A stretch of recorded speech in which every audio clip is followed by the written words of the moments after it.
we've got a whole range of tech we use to save sites energy and generate renewable energy.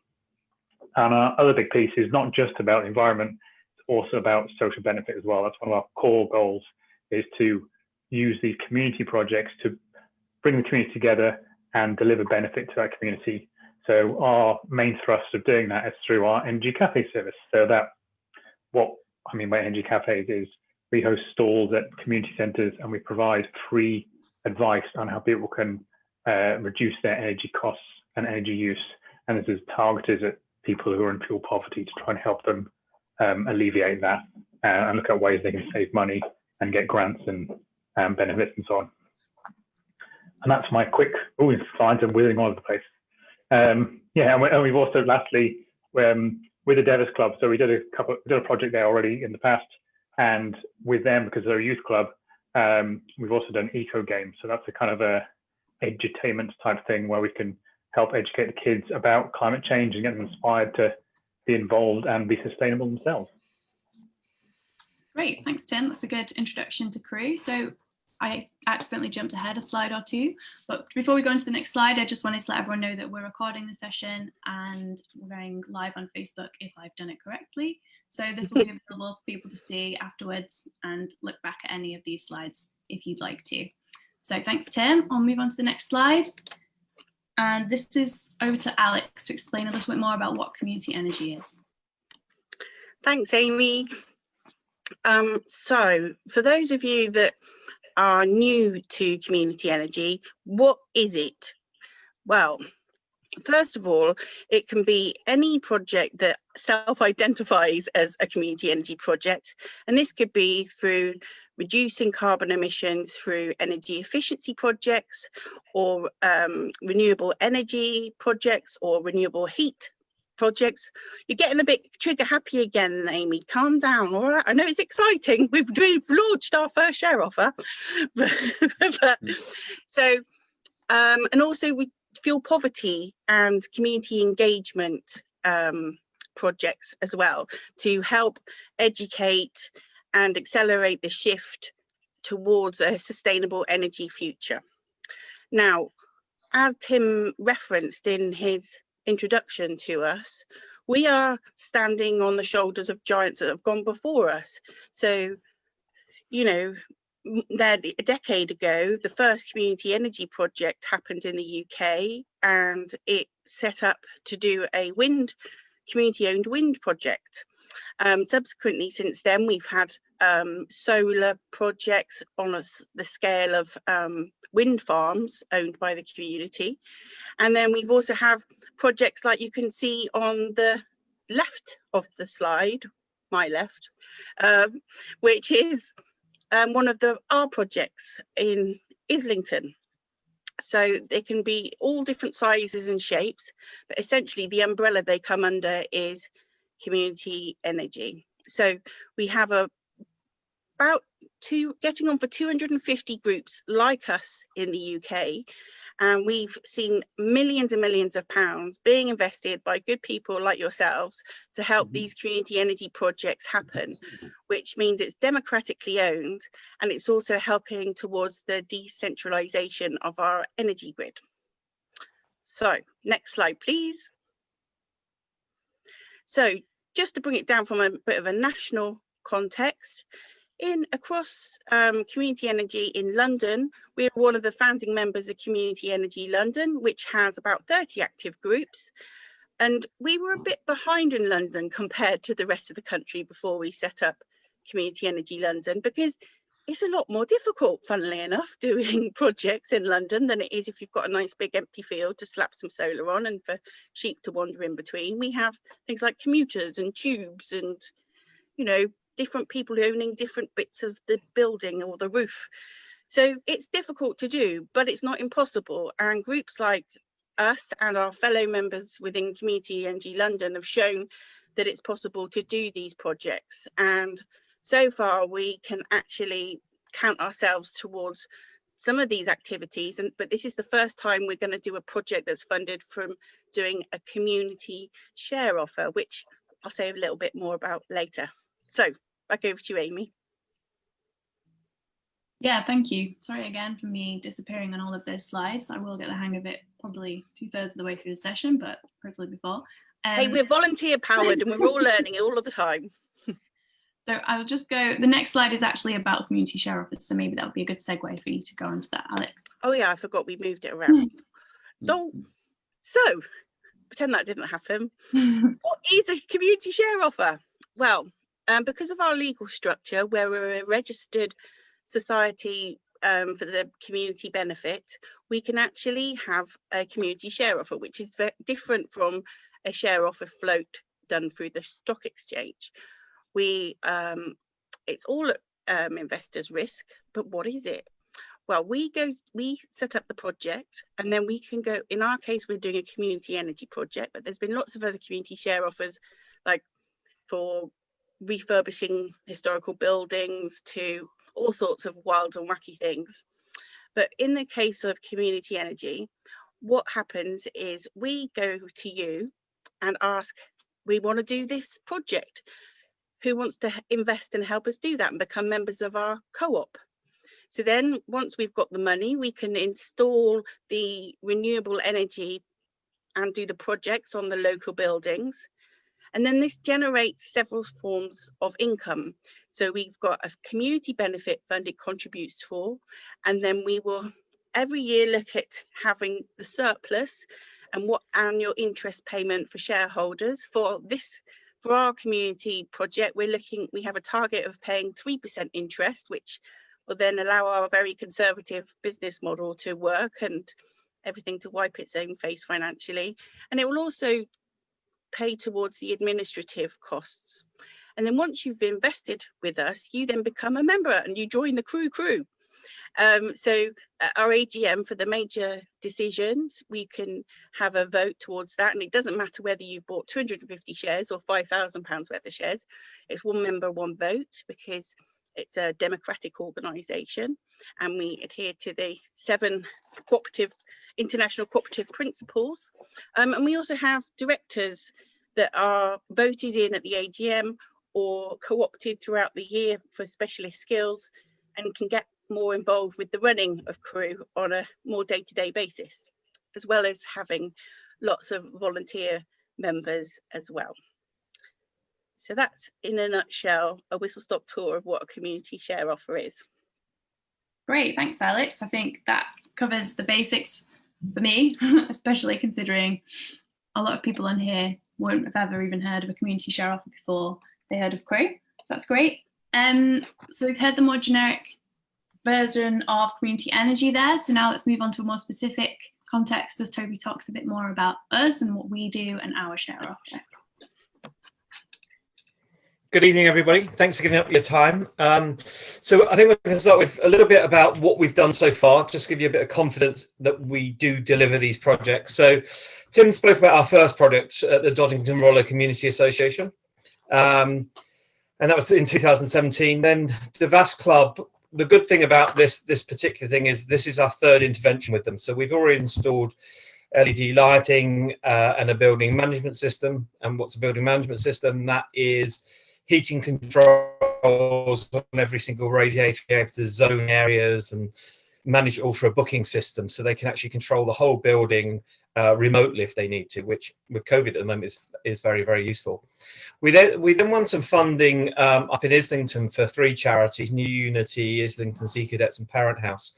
And across those we're installing PV, battery storage, building management systems, a product called a heat transfer solution that goes into your radiators and makes the whole system a lot more efficient, plus LED lights. So that was a whole range of technologies across those 3. We did run back in 2018 Crew Solar, which was sort of a precursor to what the GLA have been trying recently in certain boroughs, which is a collective purchase scheme for solar PV. So they were our early projects. We've got a lot more on the go currently, and we'll probably touch on some of that as we go forward. Thanks, Amy. So just to explain who Devas is, because when you're investing, you're kind of investing in us. You're also investing in the project, but you're also investing in a way in the client that we're working with. And in this case, it's a really fantastic group. They take a lot of kids after school clubs, and they've got musical theatre and dance. They've got recording studios, a gym. They've even got a basketball court on the roof, which is pretty cool. And the aim is to try and get kids out of sort of hanging out on street corners and out of gangs into something more constructive. And they're really keen on building resilience and giving kids hope. So a lot of people go in there thinking they don't really have a chance in life, and what they're trying to do there is give them the skills that they will have a chance in life. And part of some of the funding we have at the moment from Wandsworth Council would be to train up maybe one or two of the older people coming through there, which is up to 19, to become energy assessors for us. So we'll give them the training they need, and then we'll try and find them some work and get them on a path in this industry. So it's a really, really good cause. In terms of what we've done so far, a lot of it's listed here. So we've helped them save a huge amount of money on their lighting. The building management system saves them around about 25%. The heat transfer solution that will go in shortly will save them a lot as well. We're putting secondary glazing in next week, I think. We've just put something called destratifiers in. What they do is suck the warm air from high up when you've got really high ceilings and bring it back down to the level where it's needed. So we've had loads going on with them. As Tim mentioned, we've also run some events there, including a really fun eco action games. We played giant snakes and ladders and all sorts of wonderful things. So when we get back to normal, we'll also be running energy cafes from that site. So we'll be helping people with fuel poverty, out of fuel poverty. And that again is another part of what Devas has, which is inclusion lunches for the elderly, and quite often it's the elderly who are in fuel poverty. So there's lots of overlap, and we're really keen whenever we work with charities or civic centres, is to try and take the holistic approach where we help them with their sustainability, but we also want to go in there and use the building to educate people and help we can with poverty work. Thanks, Amy. So this is a little bit about the share offer. So we're looking to raise £50,000, and that will fund 4 air source heat pumps. And what we're going to do is we're going to keep the gas boilers running, but most of the heating will be done with the heat pumps. And the reason we're keeping the boilers going is they're relatively new. They were only put in 2017. So it seems a bit of a wasted asset to do that. But the good thing about heat pumps is you can have a small amount of heat pumps do quite a lot of the heating. So if typical rule of thumb is 50% in the heat pump would give you 80% in the heating. So that's what we're looking at. And we'll be trying to place around about 125,000 kilowatt hours of gas a year. And what that will do is save 17 tons of carbon, but it'll also obviously stop 125,000 kilowatt hours of gas emissions out of the gas flue. So that's going to include nitrous oxide, NOx, that should say CO rather than CO2, nitrous oxide, NOx, and particulate matter. So it will have an impact on the immediate area because we're shutting down so much of the gas flow emissions. And do remember that in London, the third biggest polluter of air quality is all our gas boilers. So it's a really important measure, and over time we will all be migrating to heat pumps in any case. Just a little bit on heat pumps while we're talking about it. So heat pump is pretty old technology. Everyone thinks they're relatively new, but they've been around for decades. And essentially, it's the reverse of you've got a compressor in your fridge, and it's pumping refrigerant around, and it's making that unit inside cooler. The back of your fridge is very, very hot. Reverse that process, and that's a heat pump. So that's essentially how it works in a sort of layman's terms, really. So other impacts of this would be saving around about 10% on Devas's heating bills is the impact we will have. And then for the investors, we're targeting a 3% return on investment. And just to be clear, that is a target, but depending on the situation, if we had a COVID and there was no heating running, therefore the heat pumps running, we may have a lower year than we might have in a normal year. The good thing is that when you're investing in this scheme, the project is sort of the underlying component, but we do have all the other things that we're doing at the moment. So we're working with 6 schools in Wandsworth on the public sector decarbonisation scheme. So we've won them funding from something called the Low Carbon Skills Fund, which gave them £5,000 each to build a model of what they do to decarbonise. We've now submitted those bids, and we're now looking at funding to install things like heat pumps, LED lighting, and building management systems to reduce their overall consumption and to reduce their carbon. So we've got quite a lot of projects there. We're working with the Polka Theatre that many of you may know down in the Broadway. And we've also got a project with the Catherine Lowe settlement up in Battersea, which is a big civic centre that is refugee focused. So they've got lots of refugees from Middle East and from Africa.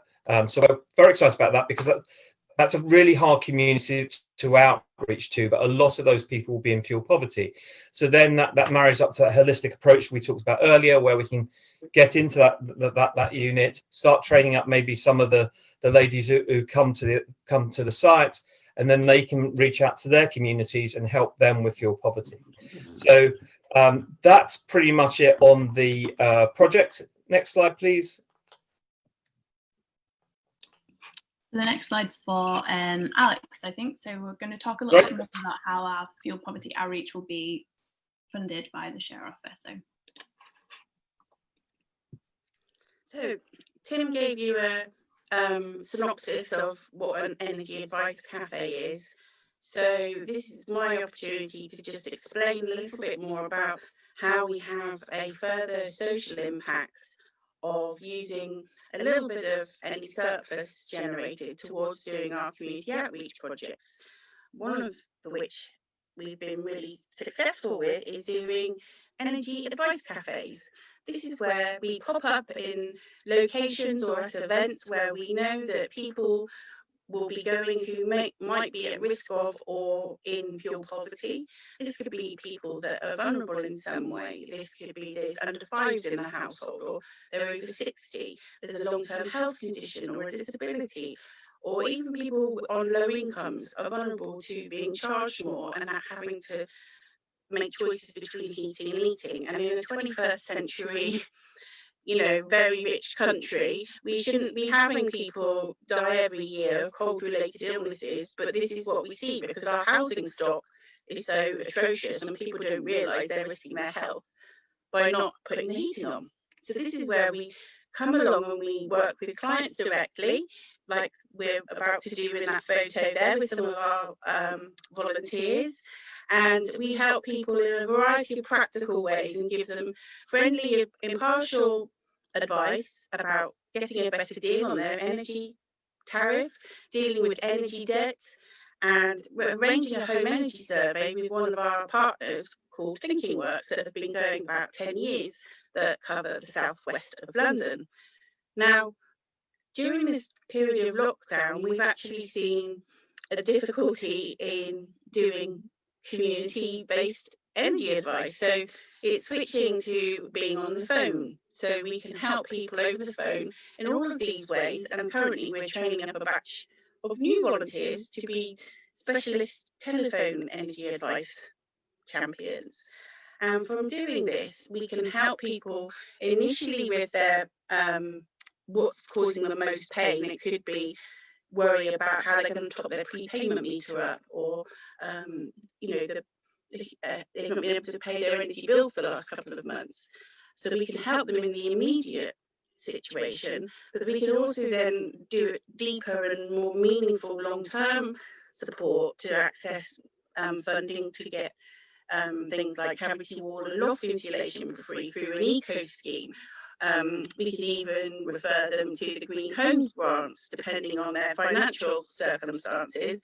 They could be eligible for up to £5,000 contribution towards measures, or a £10,000 fully funded solution for them through the Green Homes grant. And so we help people navigate through this complicated maze of how it all works, because some people, before I worked in this sector, I didn't even look at my energy bill because it just, I just saw loads of gobbledygook and nonsense and numbers.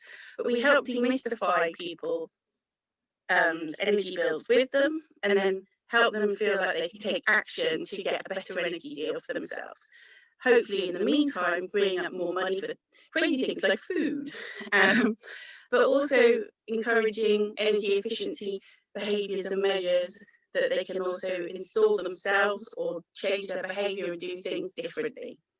Amy's just said, if you have any questions at this point, please pop them in the chat so we can make sure we get them answered later on. But also at the end, we can take questions from you guys as well.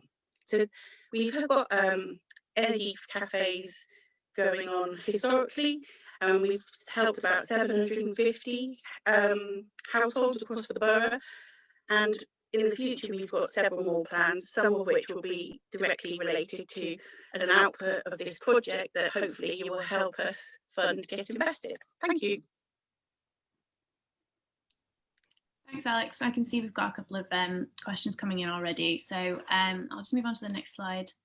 So we had a couple of frequently asked questions because since we launched, we've had very similar questions coming in. So I'll hand back to Toby to go through some of these initial questions, which might answer some of the questions popping up in the chat. So it's this slide, and then we have another one on how income is generated, and then we'll move on to more questions. So Toby, I'll hand back to you.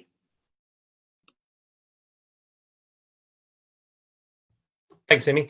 I'll run through this really quickly, just so there's more time for questions at the end. But so the share offer started on the 4th of December. 14th of December, we launched it then, and we'll run through to the end of this month, seeing where we get to. Investment scale anywhere between 250 and 5,000 is what we're hoping for, and then you've got to be over 16 is part of the community shares rules, really. So that's why that rule's in there. We've already talked about the interest, and this is based over a 20-year period. The idea is that the scheme will hold your cash for the first 2 years, and then we'll start to make repayments from year 3 onwards, so that by year 20 you've been repaid everything, and then you'll earn your 3% interest on what residual amount is each year. So that's essentially how that works. Thank you, Amy. And then this one is just a little flow diagram of really how it works. So you guys invest in us.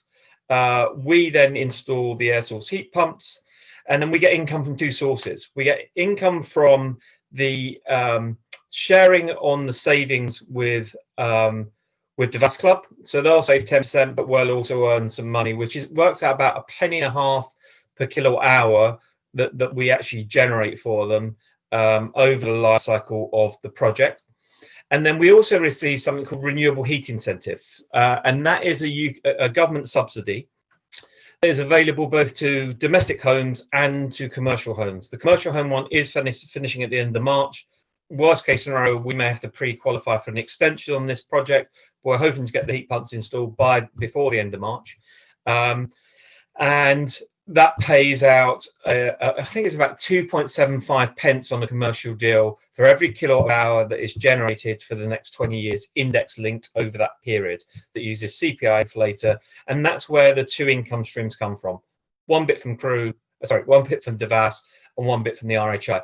The good thing from an investor perspective is the income from the RHI is enough to pay the interest to the shareholders, and that's pretty much, not pretty much, that is guaranteed by the government annually on the metered number that we provide them with. So and those payments made on a quarterly basis. So, and then each year they'll bring out a new CPI number that they're basing the following year on, and then the 2.74 pence will get upgraded by, say, 2%, and then 2%, and you'll compound up. So it's also inflation protected investment, really. And then from those 2 income streams, that's how we pay you your 3%. So hopefully that's clear, but if anyone's got any more questions, please either put your hand up or put them in the chat. Thank you.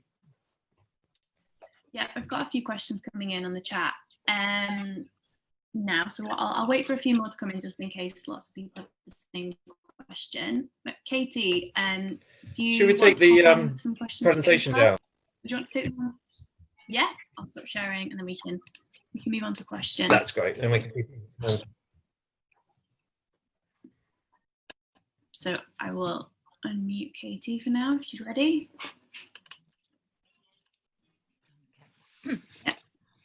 Yeah. Well, I thought that was a very exciting presentation. Thank you very much for everybody. One question I wanted to ask is, are the slides available for sharing more widely? I'd love to put some links onto other groups for people who couldn't come tonight. I think there'll be a lot of groups who are potentially interested in this. Yeah, great. So we'll make the recording available and the slides, so you can send both around to whoever's interested. That would be really helpful. Thank you. Thank you. I can see that there are a number of questions that come in already on the chat. So do you want to perhaps go through them first? And yeah, of course. So I'll start off. The first question was, how is the return generated? So we've already answered that one. Next question then, do you become a member of Crew generally or just in relation to the Devas Club? So the answer to that is you become a member of Crew. So you're investing in Crew. This particular share offer is in relation to the Devas Club, but you would become a member of Crew as a community benefit society.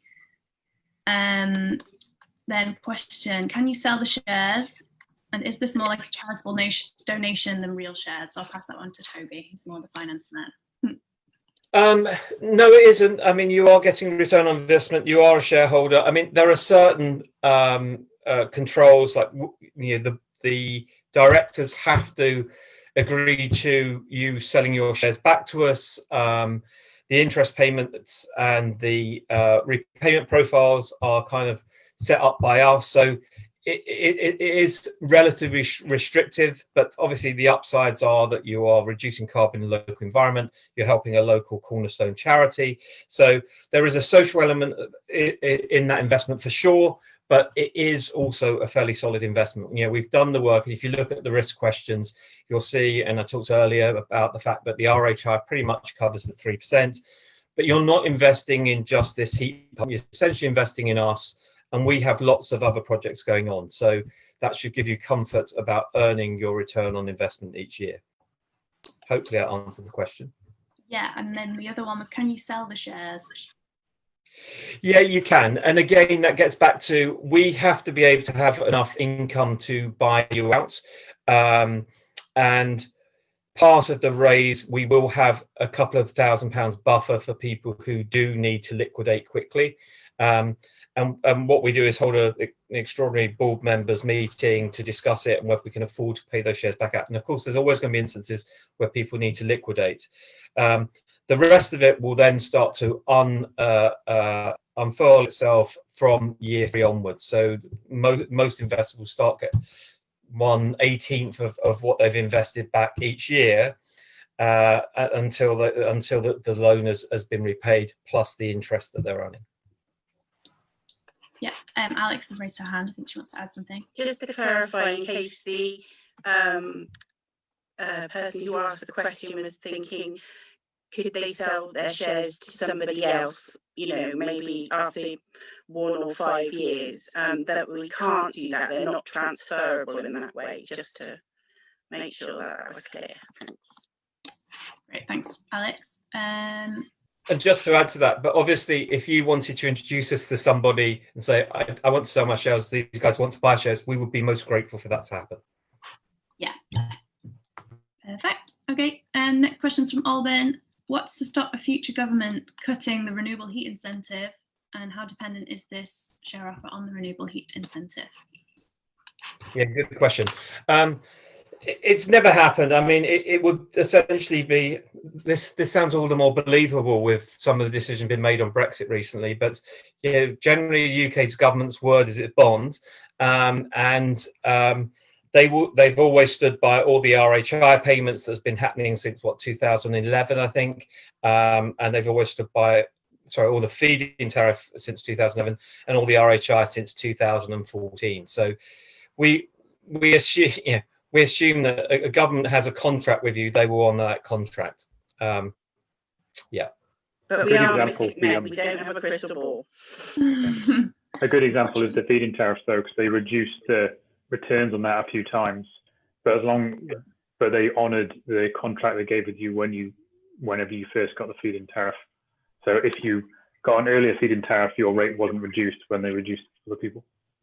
Yeah, and all of these tariffs the RHI, the feed-in tariff, they've all had that sort of, I think it's 5 to 10%. Once they hit about an area, say, I don't know, 30 megawatts have been installed, the tariff drops by 5 or 10%. They've always had that in all of these contracts. But if you're locked in 2011, you would have got 44p for your solar PV for the next 20 years, index linked.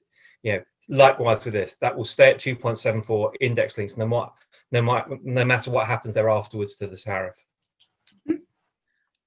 Okay, so the next question is from Sarah. She says, could you talk through the 20-year example again? So if you were to invest £1,000, what happens over the 20 years?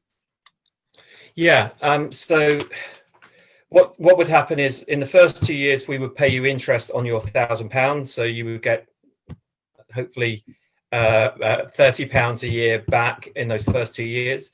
Then the next year we would start paying you 1/18 of that 1,000 back. I should have these numbers in my head, but I don't. But yeah, just over £50, £53, £54, and then your interest payment will go down slightly because your overall investment is smaller. So it's just that process. So over time you'll get less and less interest, but each year you'll get £54 of your initial investment back.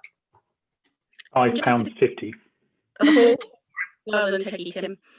On 1,000.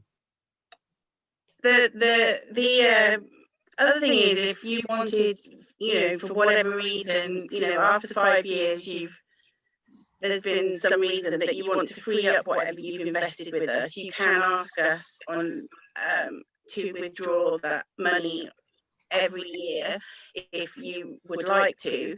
If there was lots of people suddenly wanting to do that, then we have defined how we would actually return that money proportionally. But you're not wedded to having it with us for the whole 20 years if you don't want to.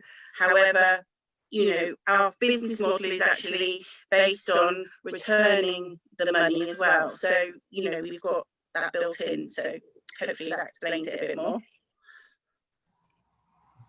Can I just ask a question? Thank you, Toby, for answering that. I just wanted to jump in there just to understand. So I think what you said is, for the first 2 years, you get the 3%. Then after that, you get the a gradual return on the initial investment, plus then obviously reducing the amount of interest. How do you generate the money to pay back that initial amount, investment of £1,000? It's from those two income streams. So it's from Devas Club paying us 1.5 pence index linked over the next 20 years for every kilowatt hour they consume from us. And it's the renewable heat incentive, which is 2.74 pence index linked for the next 20 years on each kilowatt that we generate. So our aim here is we've modeled it on 125,000 kilowatt hours. The system is built to deliver around about 148, I think. So we've given some tolerance there just to be safe on the model. And that's what we get paid on. There's a question here about, could the return be higher? Yeah, potentially it could. If Devas end up using 140 kilowatt hours of energy a year, then that would have an impact. If we find that we are not having to pay people back, people wanting to take their money back out, that may give us confidence then to say, right, we can increase the dividend this year. So it will depend on each year. It'll also depend on how Crew's doing. If Crew's doing better, then we can probably pay a slightly higher dividend. So it very much depends on how we grow as well as how this project goes. So just to add to that, Oh, go on, Tim. I was going to say, in our share offer document, we've got a table that breaks down the cash flow of the project every year, so you can see our expected money in from the two sources, how much interest it's going to generate, how much we'll pay back, and so on and so forth. Yeah, we'll send a link to that document out after the with the recording and the slides, so everyone will have access to that. But it's on our website already if you want to investigate. So I'll move on to the next question from G. Is the Community Benefit Society in the form of a limited company, or is it a co-op? This one for Toby. Alex. It is a limited company, but it's a different structure. So we have an asset lock on our assets, which means that we can't pay out normal dividends on our earnings beyond the share offers. So it's not like as a company might. We also can't float parts of it. It is a one share, so it acts as a co-op in a way. It's a co-op that acts. So every person who invests, or even if you just become a volunteer member, so you don't have to invest to become a member, everyone gets one person, one vote. So it's a bit of a weird hybrid. We are a not-for-profit entity, so we look a lot like a charity. We are called a limited company, but we're not a typical limited company. It's a bit of a weird area, and there's a few of these organisations like industrial providence societies and cooperatives, and this is the reason we're not a co-op in the co-op sense is the FCA decided a couple of years ago, or 3 or 4 years ago, that we couldn't be because we as the members weren't benefiting enough from what was going on. We were helping others, not helping ourselves. And the definition of cooperative is people getting together to help themselves. So that's why there's this new entity, which is a community benefit society. So the context is using the Industrial Provenance Society legislation from the mutuals is, in the UK, we have 2 types of co-ops. One which is a bona fide co-op, which is the example Toby just gave, which would be benefiting the members of the co-op directly. And then we have another type, which is called a community benefit society, which is basically the benefits come to the community rather than the actual members directly. So more people from the community will benefit from our activities than the actual members of the organisation. So we're a type of co-op, we're a type of non-profit, even though that we don't have that definition specifically in UK law. But rather than being registered on the Charities Commission, we are registered on the FCA's mutual register, and we're a registered community benefit society. And some people recognise us as a type of non-profit or with charitable aims, because our rules, you can download those as well for some light bedtime reading, also define what our activities are and how it all works. So we're kind of locked in to that to keep us on the straight and narrow.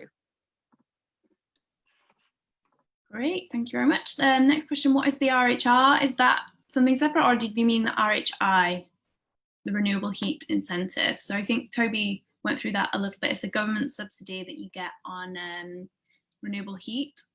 So they have a similar one called the feed-in tariff, which was for solar PV, if I'm not mistaken. So this is specific to renewable heat. Hopefully that answers that question, but we can come back to it. If not, just let me know in the chat.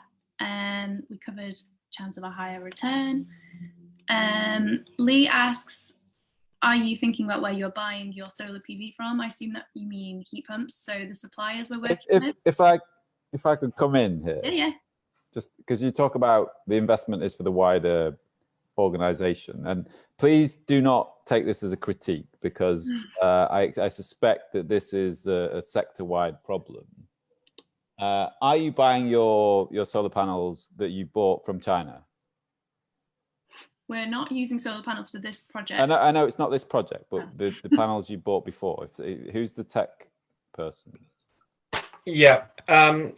We've only done a couple of PV projects, so we will buy those as wholesalers. So sometimes they could be Korean panels, sometimes they could be Chinese panels, sometimes, I mean, they're always going to be out of Asia somewhere, sometimes they're Japanese panels. So it tends to be what wholesalers have in store at the time. Can I remember what we did at the Sea Cadets? I don't know if I can. I can look it up for you, Lee, and let you know. No, yeah, and please don't take this as a critique. I respect what you're doing and what community energy organisations are doing.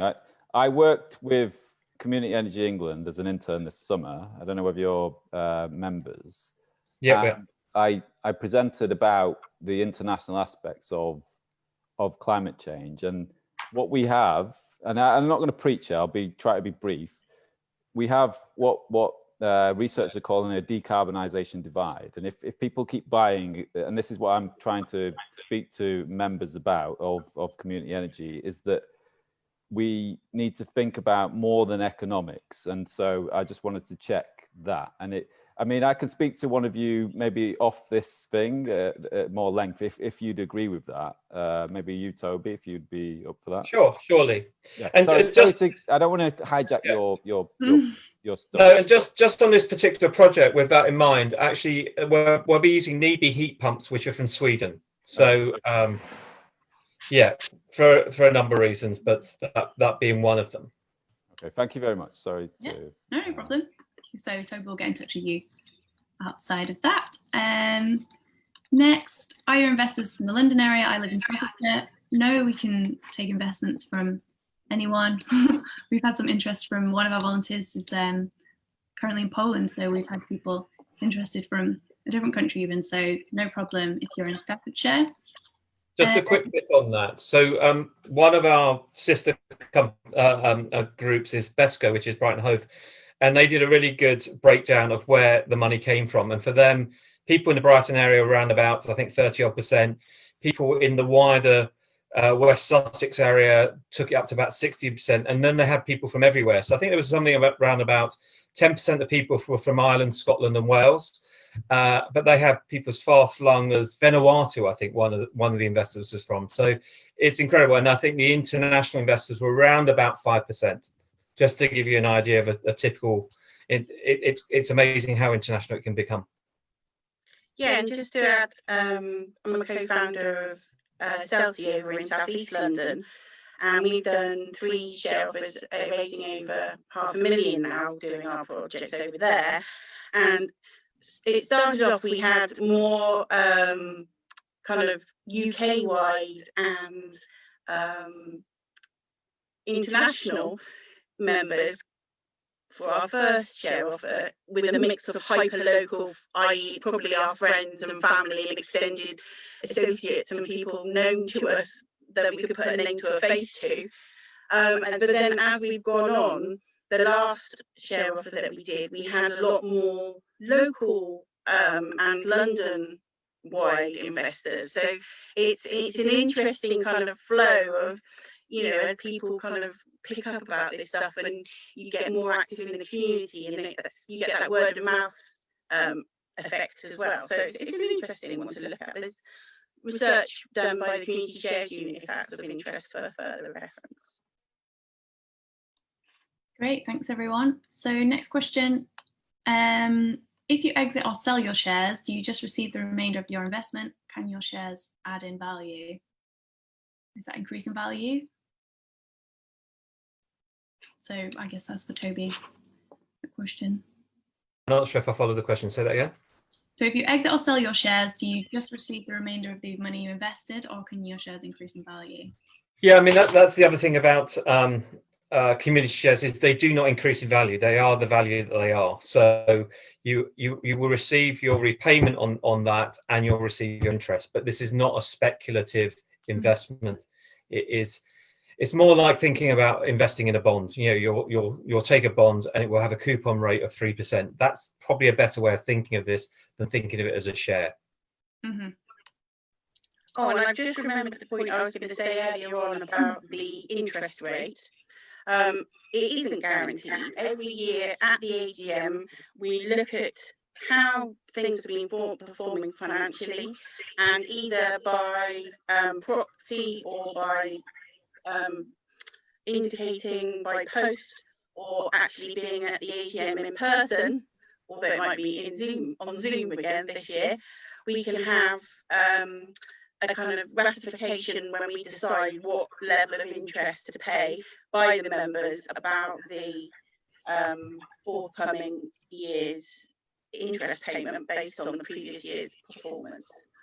I hope that made sense. It started not to when I got to the end of what I was saying there. So someone else explain it if it didn't. Makes sense. As far as I can tell.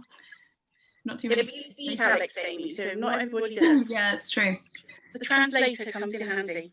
If it was unclear, just any anyone who would like some clarification on anything in particular, just pop it in the chat and I'll keep going through the other questions. Will future community share offers be bigger? Are there economies of scale to be gained? Question from Alban. Yeah, as this team knows, this has been an enormous amount of work for us to put together a 30-page share offer, the marketing documents, we're going for something at the moment that Tim's been working really hard on, which is called a standard mark. So it's the community energy, it is the standard mark for a good quality share offer. And that has been like jumping through flaming hoops. It really has. So it would certainly make a lot more sense to do what Celsi have done in the past and raise 250,000 rather than raise 50. But because this was our first, we wanted to tread carefully. In the future, we will be trying to raise, and we will probably aggregate. So one of the things we're thinking about next year, I mentioned we've been working with all these schools. We would probably like, because we're putting in heat pumps, building management system, LEDs, we would probably like to go back and put PV on the roof of all those schools. That's going to be probably 5 or 6 schools in Wandsworth, and there would be do a much larger community raise, and it may include other bits that we're working on currently as well. So yes, scale would be very, very sensible, because this is quite a lot of work to run these things. Celsi might have been bigger in share offer raise, but this is cooler because it's the first, again, innovative and groovy renewable heat community energy project in London. So small can be beautiful, and from small acorns big trees grow, etc. So yes, hopefully more larger share offers in future, and also that will increase the amount of members that we have as well, and people can be pretty hands off or really involved. And we want people to be really involved, because we're stronger with the richer input that we have into making Crew energy a further success. And just to give you a bit of confidence in us, really, over the last, it's probably been for 2.5 years, I'd say, we've managed to raise around about £300,000 for our clients and occasionally for ourselves, mainly for our clients for projects. And that money's come from the GLA. It's come from UK Power Networks, the local grid operators. It has come from people like Power to Change. So we won a grant for £100,000 about this time last year to develop the next generation of community models around renewable heat, because the original models were all about solar PV. And so we're very focused on heat. And within that project, there's 3 components. The Devas Club, helping civic centres to migrate away from gas, blocks of flats, and then the domestic market as well. So people are showing faith in us. They kind of, they've read the stuff we write, they've looked at our spreadsheets, and they kind of like it, and they think that we're sensible people who know what we're doing. So we've consistently won grants, and we have a really high rate on our grant wins as well, which is very reassuring. We got bids in this year with 3 things with the GLA at the moment. We're looking at 2 or 3 further grants. We're working quite closely with Wandsworth Council at the moment. They just awarded us, I think, 30-odd thousand to keep running our energy cafes, to put green walls on a couple of schools, and to train up 2 people to be domestic energy assessors. So we are starting to get the support of the councils, the GLA, and many other groups, which we think should give you guys confidence to invest in us. And this is a typical shift for community energy groups, that we start off as 100% volunteer run and do it for the love and the passion, and helping people and the planet makes us feel good. But as we increase our kind of prowess, if you like, we go from the councils and local authorities viewing us with a bit of suspicion, like, oh, who are these worthy tree-hugging do-gooders, to now we're in a position where they actually commission us to work on either becoming carbon neutral through some of the projects Toby just mentioned, or supporting tackling fuel poverty and inequality in their local residents as well. So there's that shift that we're going on that journey as well.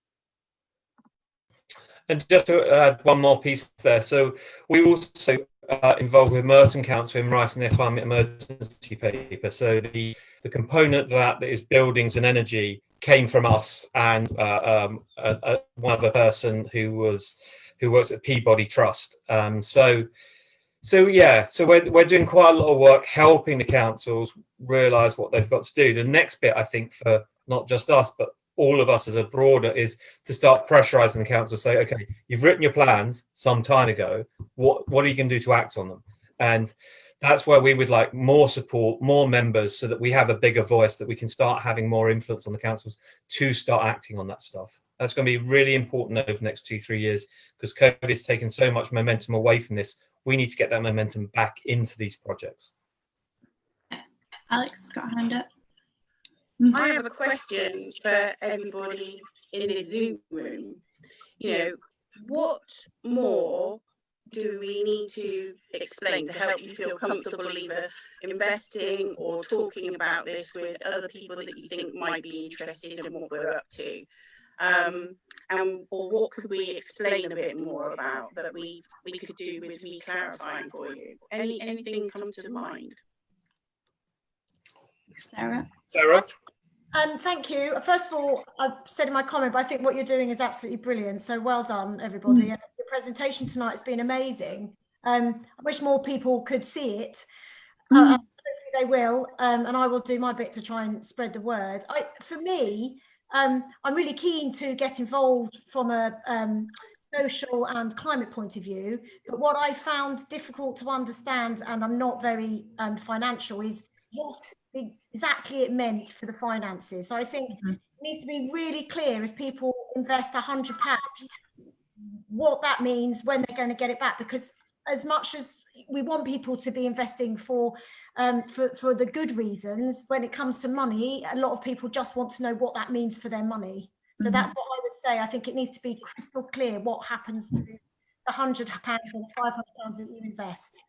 Sarah, that's a really good point. Thank you. And we'll put a blog post out sort of explaining that in a clearer basis. I mean, the issue we have is because it's over 20 years and you're paying back each year, that number's constantly changing, you know, what the interest you're earning. So, but we'll try and do, say, in time buckets every 5 years, this is how much you receive in that 5 years, this 5 years, this 5 years, plus this. So you can see the income stream in buckets thereafter, say, after the first 5 years. Just to answer your other question about the tax, alas, no, there used to be. We used to be able to have EIS, SEIS, but what happened was all the big funds got involved, started putting solar PV up and having calling themselves a community group, and then giving 30% tax breaks or 50% tax breaks, depending on the size of the scheme, and just chewed it all up. So they were getting the feed-in tariff and they were getting these tax breaks, and it was just like there was no risk really for people. What happened subsequently is they took the feed-in tariff away, but never gave us the tax breaks back. And Community Energy England, Community Energy London are constantly lobbying to have those reinstated, so that it makes sense to invest in these community schemes compared with something else. What sort of replaced it was the SITR, Social Investment Tax Relief, and for spurious, not transparent reasons, community energy projects are barred from it, but other types of investment are included in SITR. But Community Energy England have been doing a campaign on and off, I think, for about the last year, trying to get this re-looked at, because it's just, you know, kind of prejudice. But, you know, there we go. So I noticed that Marie had her hand up, I think, for the question. What can we tell you, Marie?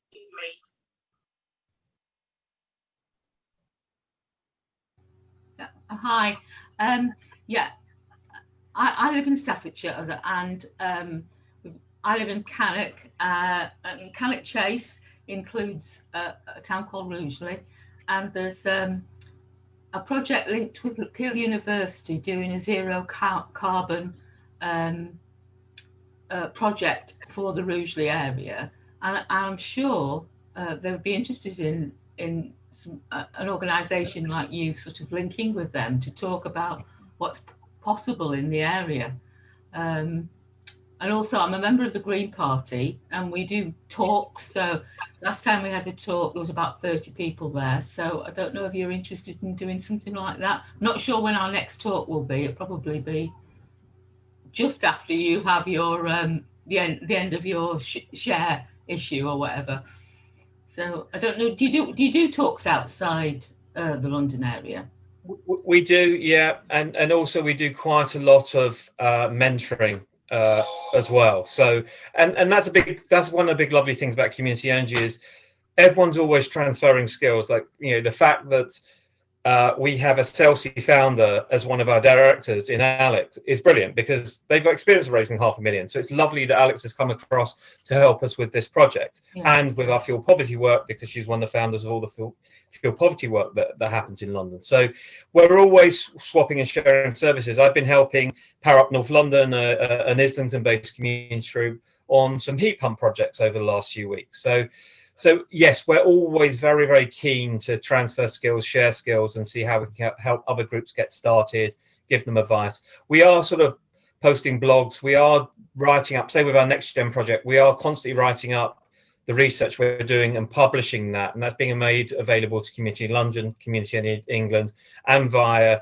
the Centre for Sustainable Energy, who are running the Next Gen project.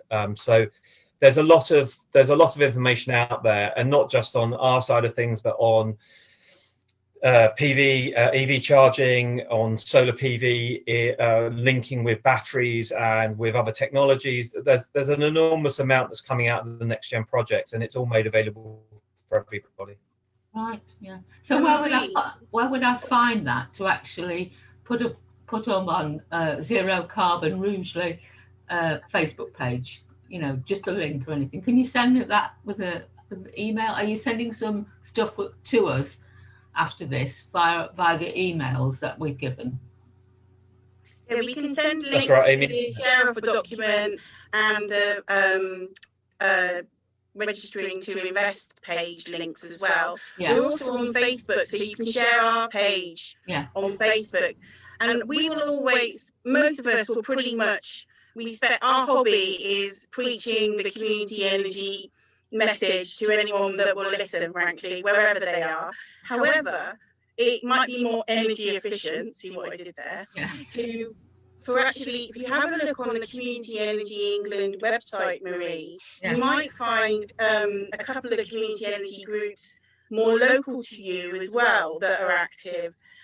So, of course, we will talk to anyone, especially because doing heat pumps in particular is quite new for a lot of community energy groups or even LED projects.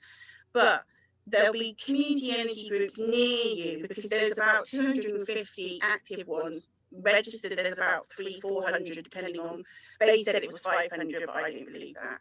But there are lots of groups around that are active. So yeah, find out what's in your area. You might be surprised. But it doesn't mean that you have to be a stranger to us, though, Marie. I'm fascinated how you found out about us.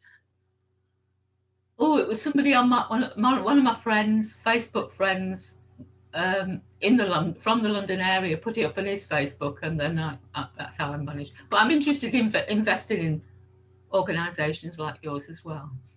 Brilliant. Thank you. That's useful to know. Ramya, hello. Hello, Alex. Volunteers. Oh, thank you. Hello, everyone. I'm Ramya, and I'm a Merton resident. Just recently became the Merton Council's Climate Action Plan community lead for buildings and energy. And I'm one of Alex's students, new students, training up to be a crew energy volunteer. And I am, like everyone else in this group has already said, this is a great initiative. I'm looking forward to spreading the word about the good work that you're doing. And Toby, to your point about you've developed a great plan, because I personally was very, very impressed when I read the plan. I thought this is great, and will be doing whatever I can to implement it. And obviously, you guys are the ones with the expertise, so we'll be coming to you for a lot of advice on how to move things forward. One question I also had is it only individuals, because this is that can invest in the share offer, or can you also get corporate investors if they are interested?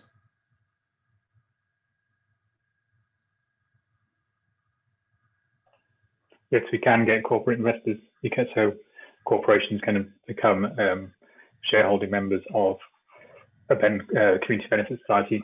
But Alden had a similar related question about if we had some tax dodging investment firm investing us, would we take the money? And I think, well, it's up to director's discretion, but I'd imagine we'd all say no.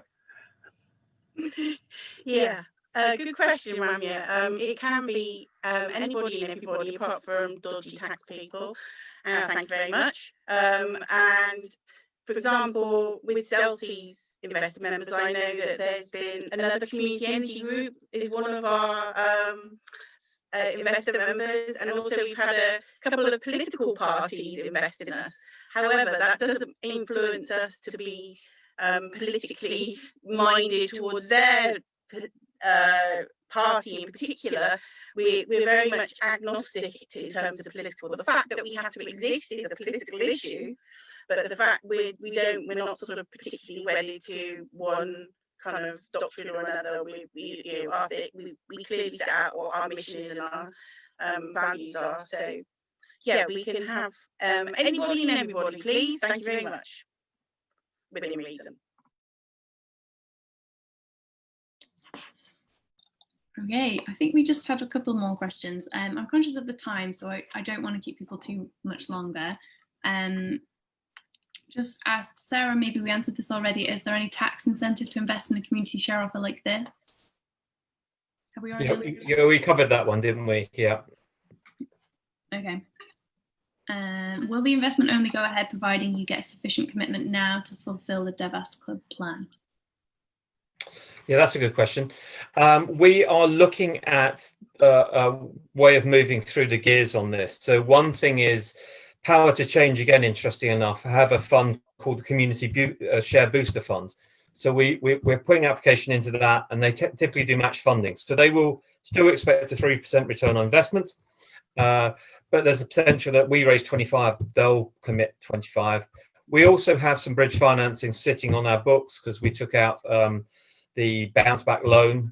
So I think we've got about 16,000 available for bridge finance, this kind of thing. So if we need to get a project moving because the RHI is going away and we want to get that installed by, say, March, we can always do that and then continue the share offer there afterwards until it's replenished, basically. So we have some ideas and some flexibility on how we might get to that 50,000. So we don't really want to be giving people their money back. We'd rather be able to find a way of saying, right, we've got some of this cash, how are we going to do the rest of it to make the project work? And that ties into a question from Rami, actually, because she says, with the RHI coming to an end, does that mean that returns will get lower in future with projects like Devas? I think they'll just be different. I think what we will have to do is layer components on. So something like if you change LED lighting, you can probably pay back that in 2 or 3 years. Building management systems save around about 25% on their heating. So again, they can pay back in 3 or 4 years. So if you layer those up with, say, a heat pump, solar PV kind of does okay. If you're selling people power at the price they're already paying, but stripping out the energy inflation, because at the moment, over the last, say, 15 years, energy inflation has run at 7.5%, CPI has only run at 2.5%. So you're taking that volatility out of people's prices. So there is a benefit to them on that. Then you're getting sort of 10, 11% return on PV projects at those kind of levels. So what we probably have to do is factor lots of things in together. With the RHI going on a commercial basis, not going on domestic for another year, and it will be replaced on the domestic by a simple grant, which is being suggested to be 4,000. What we'll see is other income flows. So we're looking at things like demand shifting. So if you can shift your demand away from 4 till 7 in the evening, you can have a cheaper electricity tariff than if you take a 24-hour tariff. We'll also be looking at demand response. So we could turn off our heat pumps for 15 seconds and balance the grid's frequency. We might get paid to do that. So but part of our work we're doing within the Next Gen Fund is looking at these kind of innovations and where we can put them into these projects and make them work. So if we think about, sorry, one last bit. If we think about the blocks of flats, the Green Home Grant's available at the moment. So what we're looking at is, okay, if you've got 5,000 from each of, say, 50 flats, that's 250,000 towards investment. How much more will we need to make that project work? and then what would their paybacks be over time if, say, you're electric heated and you're paying 16p, a heat pump might be 400% efficient, you'd only be paying 4p, so you're saving 12p per kilowatt on your heating. You've got quite a lot of money to be able to pay back the rest of that investment. So there's always ways, and certainly the solar PV industry worked out how to do it without a feed-in tariff. You know, everyone got a little bit sharper on their numbers, but people worked out models that made it investable again. We will see the same thing happen with heat pumps. My view is it's been cut too early. It needed another 2 or 3 years for the market to come out of its infancy. But yeah, we are where we are. So we find ways. However, I just wanted to sort of also pull it back, because some of that is getting really into the kind of granular level future possibilities. But what the offer, if you like, on the table in front of you hardcore of community energy enthusiasts on this Friday night, after we've overrun by 25 minutes because you're so interested in it. For this share offer, it's the 50,000 to do the heat pumps on Devas, and the 2 income streams from the domestic heat incentive, renewable heat incentive, the domestic one, and the little charge coming in from Devas is the sort of source for the funds and the investment that will allow us to just identify what the interest payment will be to you guys.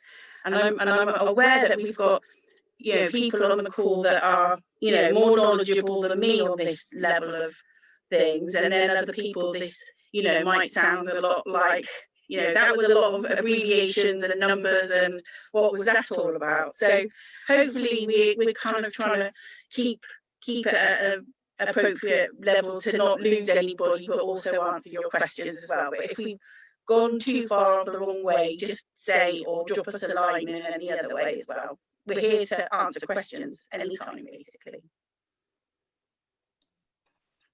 Yeah. So I will, as I keep saying, I'll send out a recording, I'll send out the slides and our share of documents. So you'll have my email address. You can email info@crewenergy.london with any questions, and one of us will get back to you. Any question, whether it's about the finances, community energy in general, something that you weren't quite clear on from someone else's question today, absolutely anything. I think that's probably it for today, so we can let everyone get on with their evenings. But thank you so much, everyone, for joining us. It's been really nice to hear your questions, get a bit of an outsider view on the share offer from outside share offer land, where I currently reside. Toby, Alex, Tim, is there anything else you'd like to say? I'd just like to share why I got involved with Crew, and why I've actually invested. Obviously, I'm biased because I'm a voluntary director. We all are voluntary directors, I should state as well.